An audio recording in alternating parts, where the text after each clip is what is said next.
The new authorities in Kiev found a way to deal with the media showing the Ukrainian crisis in a different light to what they would prefer. Take a look.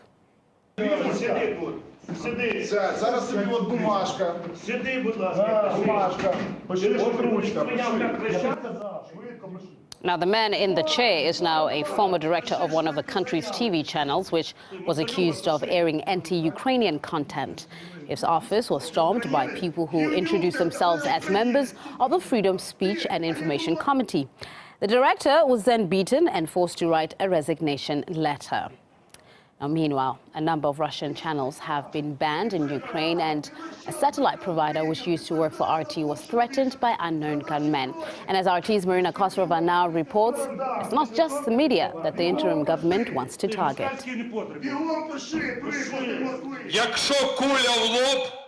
So they've made it to the top, and now the Western world gets to see what kind of changes the people they've been supporting are pushing for.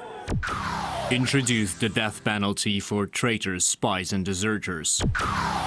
Banned the Communist Party of Ukraine along with the Party of Regions whose leaders aided the Russian occupiers. These aren't just the random thoughts by a person off the street. This is a politician submitting a draft law to make this a reality.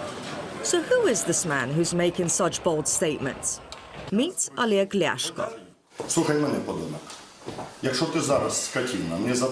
That's him intimidating a local MP recently, forcing him to take down the Russian flag and resign or face the consequences. Okay, maybe he was in a bad mood that day. Let's give him the benefit of the doubt. Oh, there he goes again. This was in 2012. Here you can see him trying to get Ukrainian products back on the market by storming into a press conference, trying to force-feed Russia's chief doctor some cheese so that he revokes a temporary ban. And here he is, and once again words seem to fail him as he resorts to gimmicks and aggression when he hears something he doesn't like. Okay, let's go back to what he does like. Sever diplomatic relations with Russia. Ban Russian TV broadcasts and press distribution. Has to join NATO and get the maximum amount of weapons. So basically, he wants to get rid of everyone who disagrees with him and get the West to support his warmongering.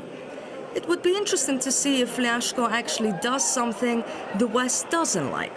For example, terminate the transit of Russian gas via Ukraine to Europe if Moscow disagrees to 12-fold increase to fee. Why not get the European Union to subsidize the Ukrainian economy through a rise in gas? Can they achieve 12-fold increases? I very much doubt it. But at the same time, it demonstrates both the desperation in Ukraine and also actually the inability of the European Union to come up with the funding that they promised when the Maidan protests were in full swing. But perhaps what's most troubling is that Lyashko is not alone. Interim President Alexander Turchinov said mass demonstrations will be considered crimes against the state. Well, it appears that this is a my way or the highway approach to politics, people, and indeed the entire country. And in the case of the West, at the moment, it remains eyes wide shut. Marina Kosarova, RT.